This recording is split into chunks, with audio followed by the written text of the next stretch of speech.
नारियल के लड्डू बनाने के लिए यहाँ पर मैंने ये 2 कच्चे नारियल लिए हैं पानी वाले, और इन्हें मैंने नारियल में से निकाल करके अच्छे से धो करके रख लिया है। और इसके ब्राउन पार्ट को हम छील करके अलग कर देंगे। साथ ही साथ यहाँ पे मैंने आधा सूखा नारियल लिया है, इसके भी ब्राउन पार्ट को छील करके अलग रखेंगे। कच्चे नारियल और गोले यानी कि सूखा नारियल दोनों ही चीज़ों को हमने अच्छे से छील लिया है। अब हम दोनों तरह के नारियलों को रफली चॉप कर लेंगे, या फिर आप इन्हें डायरेक्ट कद्दूकस भी कर सकते हो, जैसे भी आपको पसंद हो। दोनों तरह के नारियलों को रफली चॉप करने के बाद अलग अलग करके पीस लेंगे। मिक्सी में इन्हें थोड़ा दरदरा पीसेंगे, ज़्यादा बारीक नहीं करेंगे।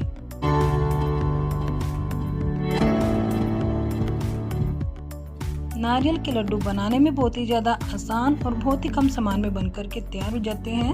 यहाँ पे मैंने दोनों तरह के नारियलों को ब्राउन पार्ट हटाने के बाद मिक्सी जार में पीस करके रख लिया था।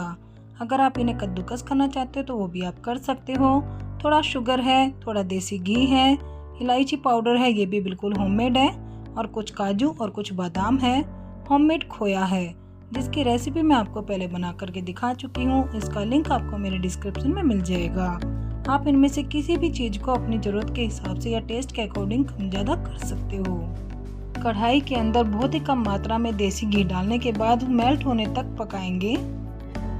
जब घी मेल्ट हो जाए तब इसके अंदर पिसे हुए कच्चे नारियल को डाल देंगे और चम्मच से उलट पुलट करते हुए बिल्कुल धीमी आंच पर हल्का ब्राउन होने तक पका लेंगे।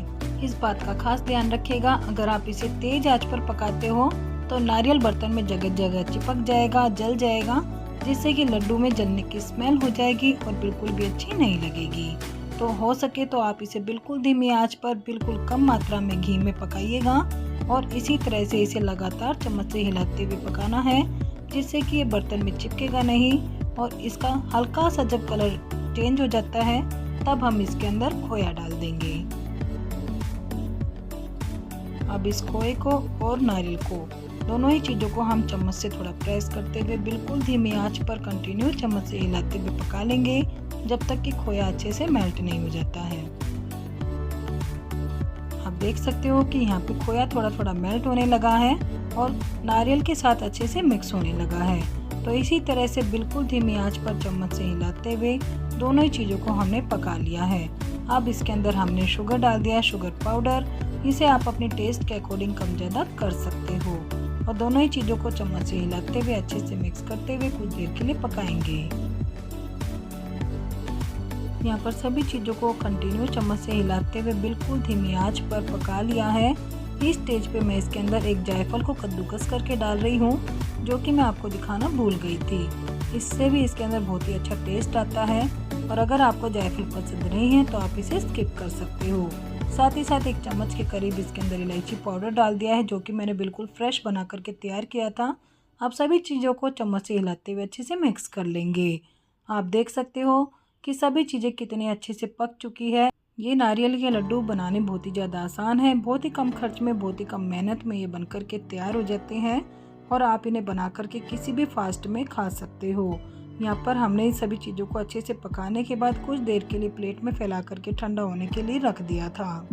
यहाँ पर पेस्ट ठंडा हो चुका है, तो थोड़े थोड़े पेस्ट को हाथ में लेकर के गोल गोल घुमाते हुए लड्डू बना करके तैयार करेंगे। एक प्लेट के अंदर सूखा पिसा हुआ नारियल है, और बादाम और पिस्ता को मैंने लंबा और पतला चॉप कर लिया था। इस तरह से लड्डू बनाने के बाद सूखे नारियल के अंदर अच्छे से कवर करेंगे। ये बिल्कुल ऑप्शनल है, अगर आप करना चाहो तो करिएगा, नहीं तो स्किप कर सकते हो, और इसी तरह से लड्डू को बना करके खा सकते हो। तो देखिए, हमने इस तरह से लड्डू को इस सूखी नारियल में कवर करके रख दिया है, जिससे कि देखने में और भी ज़्यादा सुंदर लग रहा है। इसी तरह से हम बाकी के लड्डू बना करके भी तैयार कर लेंगे। आप लड्डू को छोटा या बड़ा अपनी पसंद के अनुसार किसी भी शेप में बना करके तैयार कर सकते हो।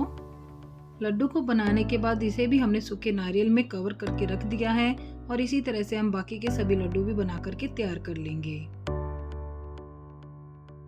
तो आपने देखा कि नारियल के लड्डू बनाने कितने ज़्यादा आसान हैं, बिल्कुल इसी तरीके से बन करके तैयार हो जाते हैं। यहाँ पर हमने सभी लड्डुओं को बना करके तैयार कर लिया है, और साथ ही साथ अब हम इसके लंबे पतले चॉप किए हुए ड्राई फ्रूट से गार्निशिंग कर रहे हैं। ये बिल्कुल ऑप्शनल है, अगर आपको पसंद हो तो करिएगा, नहीं तो स्किप कर सकते हो।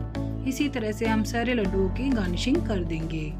यहाँ पर सभी लड्डू बनकर के तैयार हैं। आप इन लड्डुओं को किसी भी व्रत में बना करके खा सकते हो और ये देखने में जितने यम्मी है, खाने में बहुत ही ज़्यादा टेस्टी है। जब भी आपका मन करे बिल्कुल फ्रेश लड्डू बना करके खाइएगा। एक लड्डू मैंने आपको तोड़ करके दिखाया, कितना परफेक्ट तैयार हुआ है। कमेंट करके जरूर बताइए आगे आप मुझसे क्या बनवाना चाहते हो।